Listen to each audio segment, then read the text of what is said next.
10 conseils pour réussir la première année de médecine. Parcoursup t'a donné raison, tu entres en fac de médecine en septembre.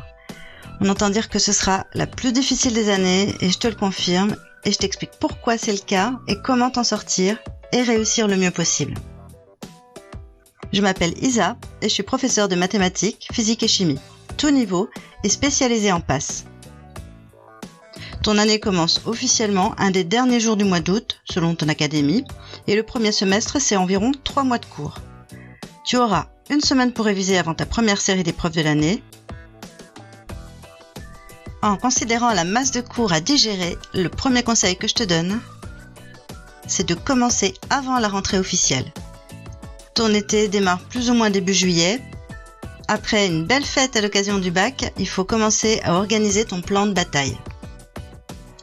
Ce qui nous amène au conseil suivant. Conseil numéro 2, équipe-toi.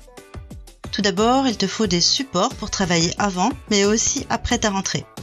La formule la plus condensée au meilleur prix, moins de 40 €, c'est un livre qui reprend sous forme de fiches toutes les UE de l'année. Une excellente base pour travailler vite et mieux. Le livre que je te recommande est disponible sous 48 heures, livré chez toi. Je te donne le lien direct dans la description. Conseil numéro 3, organisation spatiale et temporelle.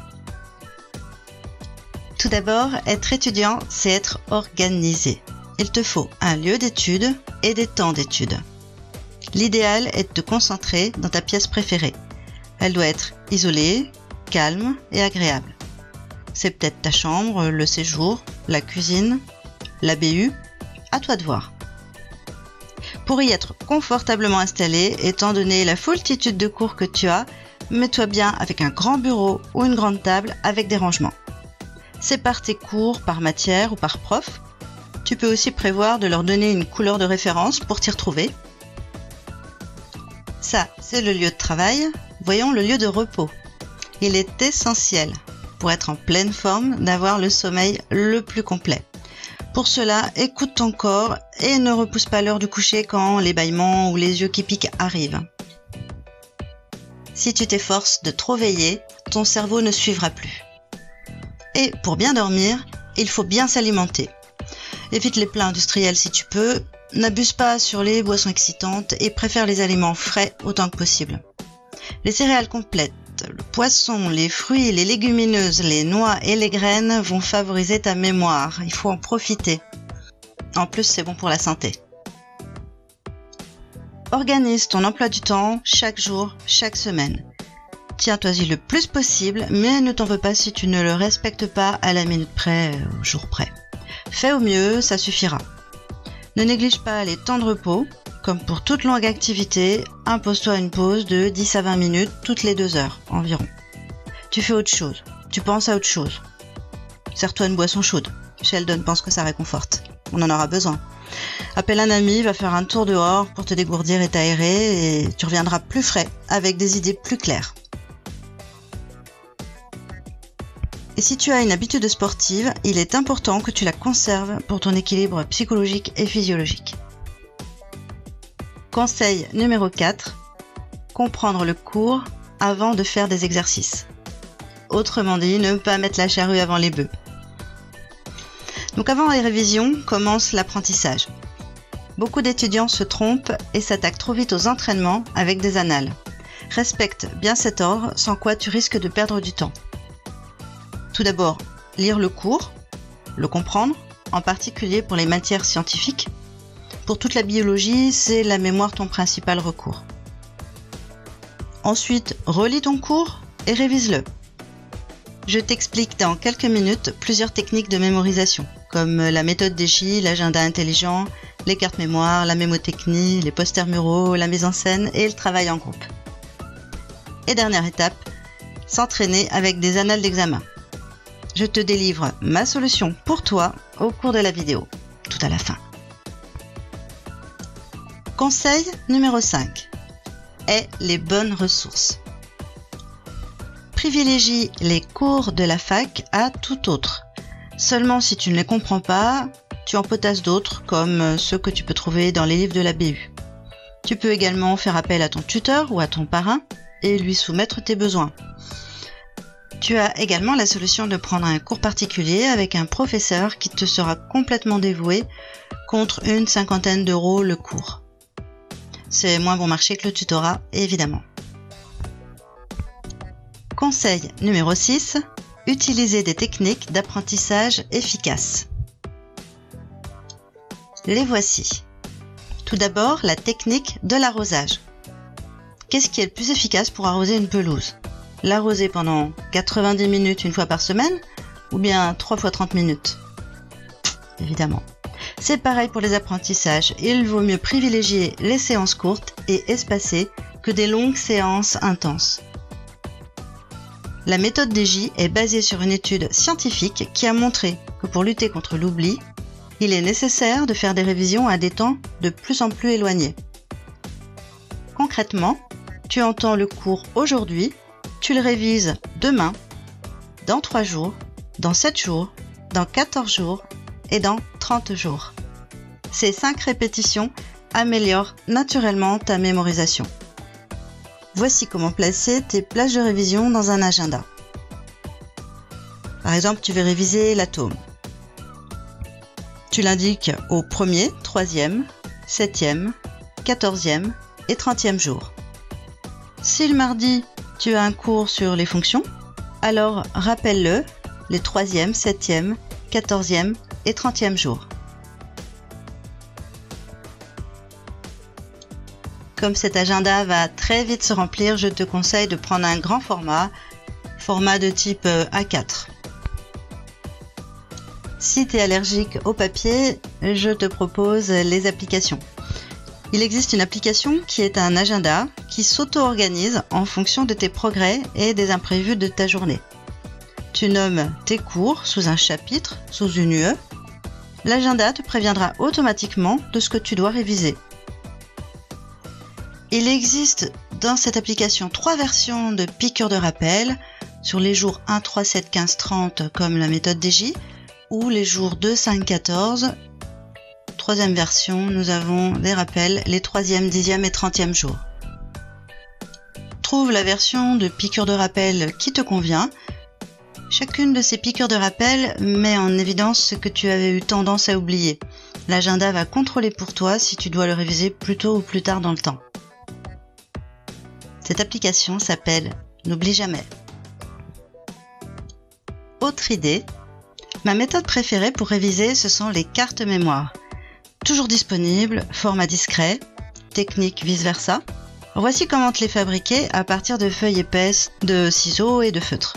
Tu découpes des rectangles de 3 cm par 6 cm et tu inscris sur le recto une question courte, évidente, de type VSEPR de géométrie linéaire. Tu inscris ta réponse au dos avec sa question inversée. Comme ici, quelle est la géométrie d'une molécule en AX2E0 ? Tu complètes ta collection au fur et à mesure de l'avancée de tes cours et tu joues avec tes petites cartes un peu chaque jour, régulièrement. N'oublie pas l'importance du visuel, tu peux choisir des couleurs pour une matière, ça permettra à ton cerveau de mémoriser encore mieux. Et range-les dans des sacs type sac congélation refermable. Ces étiquettes sont la version transportable des affiches ou posters format A3 ou A4 que tu ne manqueras pas de fixer sur la porte de la chambre, au mur, sur le frigo, sur les placards de la cuisine, au-dessus du lavabo, dans la petite pièce aussi. Fais-les toi-même, fais-toi plaisir, mets de la couleur, fais tes schémas à la main, fais des photocopies, pense à tout ce qui te fait plaisir pour bien retenir le cours que tu as choisi de mettre en évidence. Ça peut être des schémas, ça peut être des formules. Change-les toutes les semaines et efforce-toi de les lire à chaque fois que tu passes devant. Il ne faut pas que ça devienne une partie du décor et que tu ne les regardes plus. Autre technique très connue, la phrase mémotechnique, que tu inventes ou tu profites de celle qui existe déjà. Par exemple, si tu veux retenir le nom des acides aminés essentiels, tu retiens cette phrase.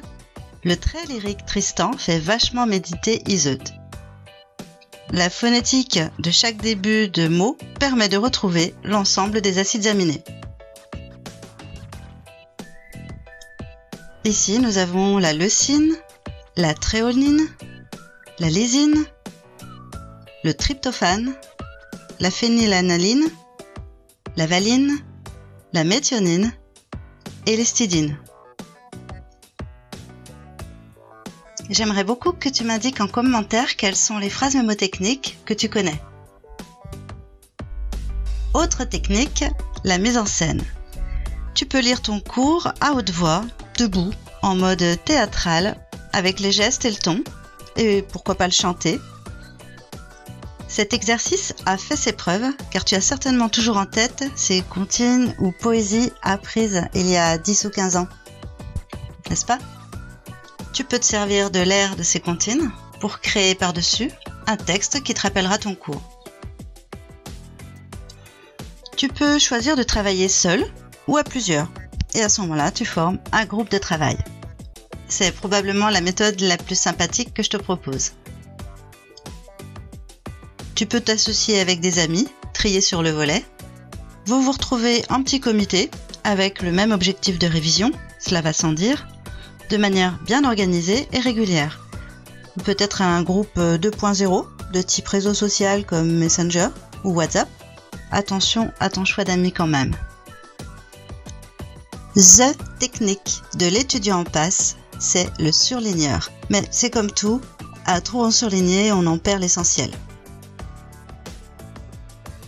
Quelques formules, quelques phrases clés, quelques définitions suffiront largement pour retenir ce qu'il y a sur cette page. Allez, une dernière technique de travail. Finissons en beauté avec la carte mentale.